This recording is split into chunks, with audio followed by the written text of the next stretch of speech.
Hello everyone, I'm Xiao Gang. Okay, let's start now. First, let's talk about delegates, specifically single cast and multicast. After that, we'll move on to smart pointers, or later, let's see.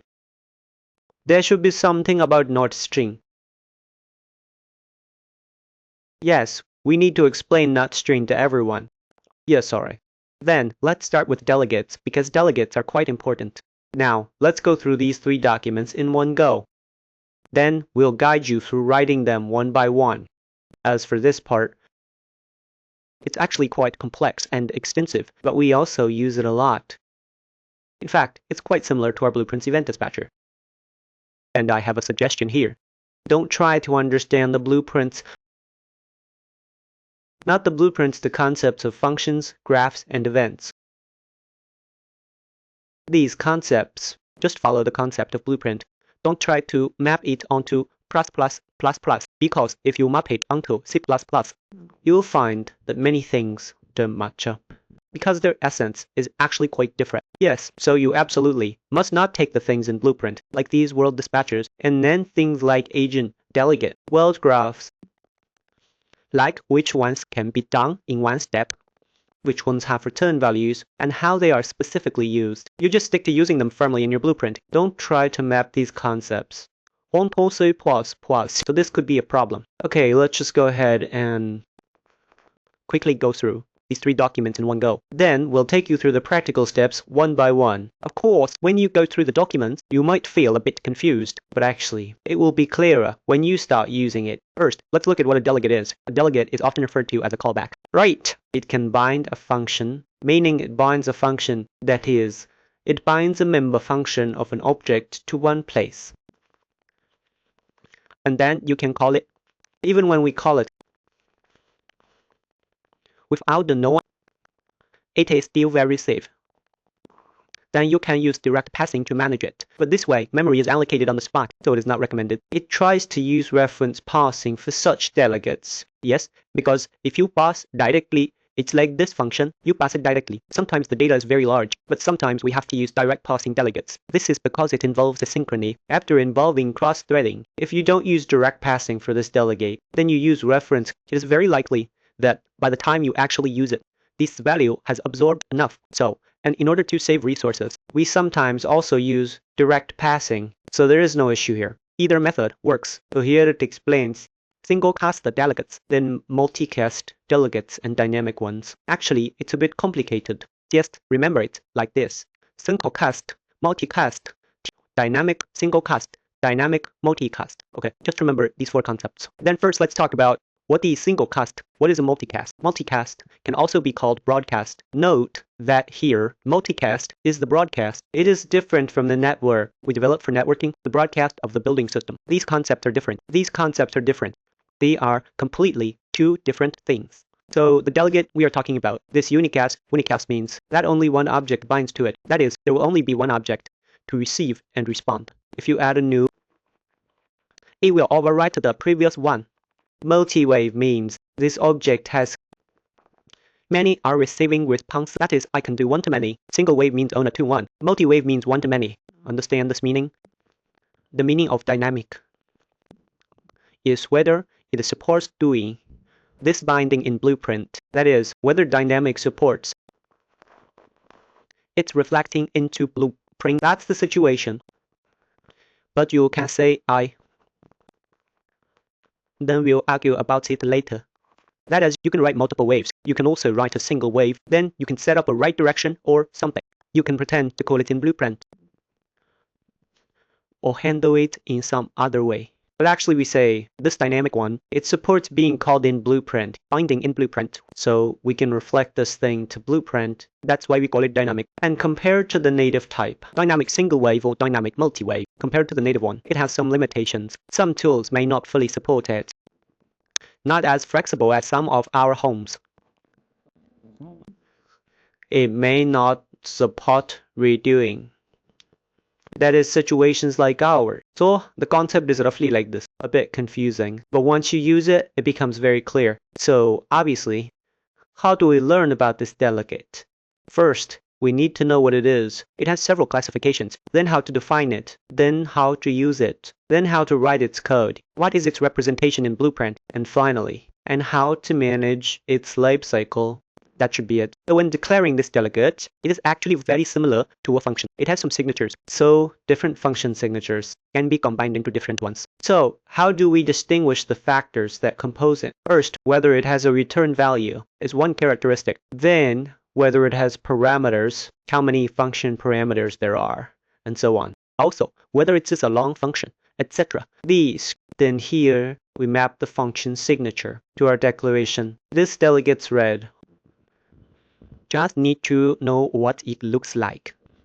So first, let's look at the first one. This declares A, no return value. It is void, and it has no return value. This function signature, you don't need to worry about the function name. That is, a function like this can be bound to this delegate, and it doesn't have any extra or map of. And here is one parameter, and here are two parameters. You can see, note that this issue is this is two permits. This is one permit. Then this is the one with multiple parameters. And also, so the first one is, pay attention, this has a slight distinction. This is its delegate name, and here is the specific parameter type. And here, there is a return value. So obviously a return is set up here. Then the return value is used as the first, placed in its first position. The same applies. So actually the declaration here, it's just a single wave. Yes, a single wave. So note that when you declare it, you can actually use some ufunction specifies, but we generally don't use it that way, because it makes things a bit complicated. Yes, makes it a bit complicated. Here, it's equivalent to udelegate. This approach then added such metadata, and then for the delegate below, provided a description, and then this delegate is described in this way. Declare multi-wave dynamic. So, it is dynamic multi-wave. It is a delegate, and it has no return value, because you can see it doesn't. Because multi-wave has no return value. You can't return from one to many. So this is a characteristic. Then note that this for performance, 7i tablet, you can see, but if you have one parameter, it doesn't have an. If you have no parameters, you don't have this at all. These are the characteristics. It corresponds to these characteristics. First, its function name must start with f. In any case, you must start with f. And here is its type, then the variable name. Why is there a variable name here? Because it is dynamic. If it is not dynamic, you don't need a variable name. You see, these only have types, and these are separated by commas. You can see, this is a const, a pointer pointing to such a thing. This is its name. Then this is a new pointer for act. A new pointer for act. Obviously, there is no problem. Then obviously, this place is a single wave. So if you declare some multi-wave or some macros for dynamic multi-wave, then these macros have corresponding variants. And actually, its string is unified. The first one is dec. Then whether it is dynamic. If it is dynamic, then add a dynamic. Then whether it is multi-wave. If it is multi-wave, then add a mutex. Then the first three will determine whether it is dynamic, whether it is multi-wave. Then next is there this return value. Then there are several parameters. Actually, the general idea is like this. So how do you bind it? There are many ways to bind it. And because it binds to OOH, it can be bound to this kind of native C Jaja G pointer. It can also be bound to this raw C Jaja's pointer delegate. But these, if you bind it this way, are actually a bit dangerous because the life cycle is not very certain.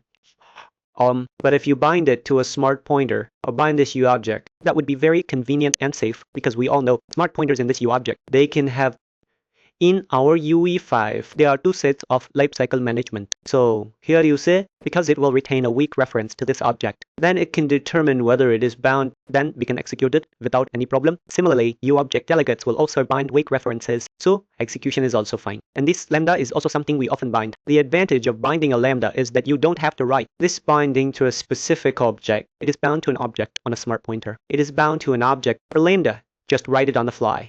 For named ones, just leave them there. And that's it. And generally speaking, these two might be somewhat dangerous. It's possible that after the target object is gone, if you directly point to this original raw pointer, it may become unsafe. So this is one way to bind this single cast delegate. Okay, then compared to dynamic delegates, that is the non-dynamic kind, compared to dynamic delegates, it can pass some parameters along.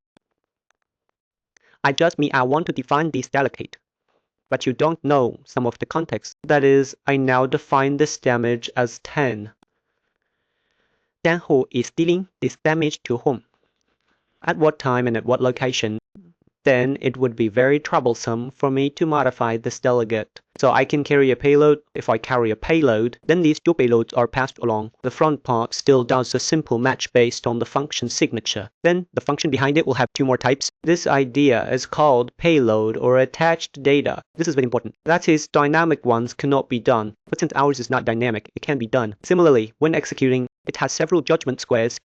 That is, whether it is bound or this place directly execute. But sometimes for safety, we will make a judgment. So we call it exit if bound. So because sometimes, if you execute without binding, it may cause some uninitialized issues. There will be chaotic situations. So making a judgment is very safe. Okay, so this is a simple usage example. It declares a class here. There's a function like this inside the class. So think about it. Create such a function type. It is very simple. It cannot return a value, right? Also, it is not dynamic. There is no need to make it dynamic, and it only has one parameter. So a single delegate is declared, and it is a single parameter one. Its name is a delegate called tooth fungus. Then only one parameter needs to be passed, because it is not dynamic. So the parameter name is not needed. Only the parameter type is needed. Then in another place where binding is needed, we declare such a delegate. So this means that whoever wants to execute it can bind it here. Similarly, in this place, he declares a shared reference of this leaving an object, and then he binds it here. Obviously, then I can call it to perform a simple execution. So we can do it wherever we want to call it. Just execute it. Yes, so if you haven't bound it, you go ahead and trigger it. There will be a problem. Then you can drop XQ by half to avoid such a. So this is a very simple object bound to the smart pointer. Okay, then let's move on to our second one, the dynamic delegate. There is a situation where we need to reflect it to Blueprint. So how do we do that? You can bind this event in Blueprint. Actually, this is how it's done. Just add a dynamic keyword, a dynamic binding. It's not like native code without so many dynamic bindings. This part is half dynamic, and this is our overwrite object. Then a function name, so it must use a function type. And here is adding. This is multicast. Actually, for multiple listeners, it's adding. For a single listener, it's binding. And this can remove it. Yes. Okay. Then let's continue looking below. So how to execute it? Actually, it's very simple.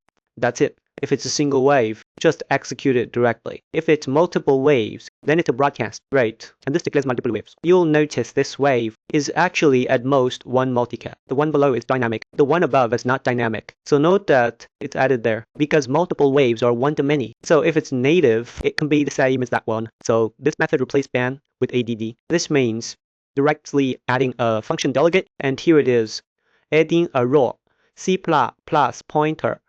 This place is the same. Then here, this ADSD is a smart pointer. This is O up here, and this is removal. And this place is a log all. So it's equivalent to clearing all registered delegates. That's it.